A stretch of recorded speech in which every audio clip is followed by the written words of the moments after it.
E na próxima segunda-feira, o ministro Alexandre de Moraes deve enviar para a Procuradoria-Geral da República o relatório final do inquérito da suposta tentativa de golpe de Estado depois da eleição presidencial de 2022.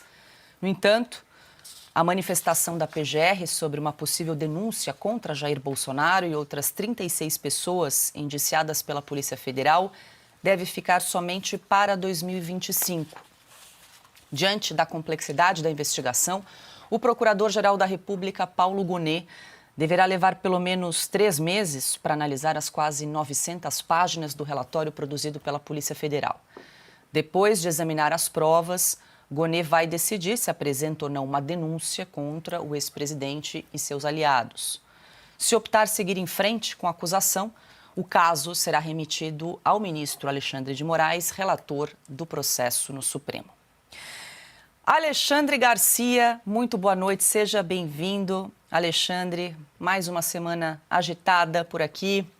Na terça-feira, o Brasil amanheceu com uma operação da Polícia Federal que prendeu, então, 5 pessoas envolvidas aí num suposto plano para executar Lula, Alckmin e Moraes. Ontem, a Polícia Federal conclui um relatório de quase 900 páginas e decide, então, indiciar 37 pessoas, incluindo Jair Bolsonaro. Eu gostaria, primeiramente, da sua análise desse momento que o Brasil vive com essa operação da Polícia Federal, agora a conclusão desse indiciamento e os próximos passos. Alexandre, muito boa noite.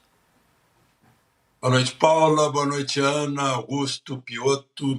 Eu estou em Santa Cruz do Sul, no hotel. Estou tentando com isso me justificar aí sobre a iluminação. Mas olha só, ontem eu conversei com um juiz de carreira já aposentado, experiente, veterano, e anteontem com outro. E os dois disseram a mesma coisa, porque estudaram o mesmo direito, o mesmo direito romano, que fala em iter criminis, o caminho do crime. E todos eles me dizem assim, olha, o crime tem 4 fases. A cogitação, desejo de cometer o crime, depois o planejamento e, por fim, a execução e a consumação. Enquanto a pessoa estiver pensando no crime, cogitando e planejando, ele ainda não executou, não cometeu o crime. Não é o caso de Adélio Bispo, né? Adélio pensou, planejou, não sei se foi ele que pensou e planejou, ou pensaram e planejaram por ele, mas ele executou, né? E ele só não consumou o objetivo, que era matar Bolsonaro, porque ele foi atendido a tempo na Santa Casa de Juiz de Fora. Então, só para dar um exemplo do que é um crime, né? Eu, inclusive, argumentei a história do juiz que soltou o preso que havia sido flagrado tentando arrombar o cadeado de um portão de uma casa e o juiz alegou ele não conseguiu entrar. Não, mas ele já estava executando o crime. E ele só não consumou o crime porque foi flagrado e preso. Mas se ele ainda estivesse na calçada, será que eu vou? Será que eu não vou? Como é que eu devo fazer?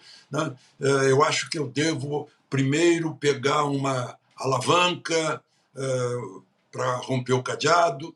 Aí ele não cometeu ainda. Então, o procurador Gonet, procurador-geral, vai ter em mãos uma prova de devido processo legal. Vai ter que olhar sob o aspecto de devido processo legal. Isso vai determinar se estamos ou não num Estado de Direito.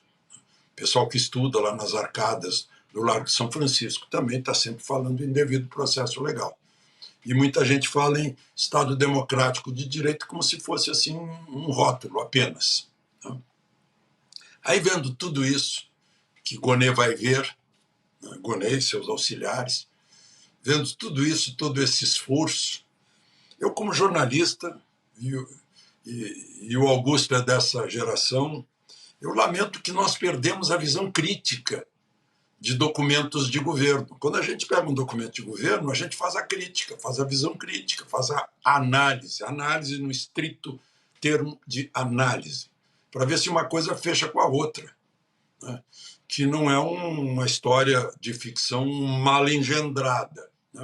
O ficcionista, por exemplo, tem que dar credibilidade à sua história, coerência à sua história, né?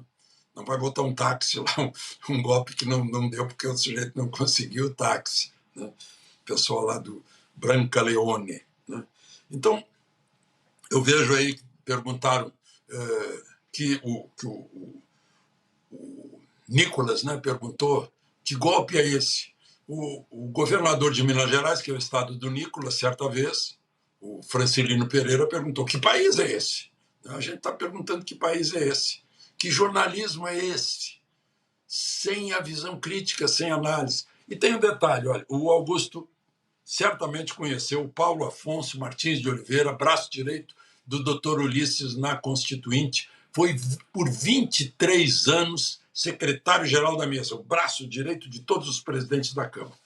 Ele deu um depoimento que foi registrado em livro pelo Tarcísio Holanda, e por acaso no avião eu estava lendo, e aí, lá pelas tantas, o Paulo Afonso lembra que o Getúlio, quando vislumbrava uma liderança que poderia fazer frente a ele, ele dava um jeito de acabar com a liderança.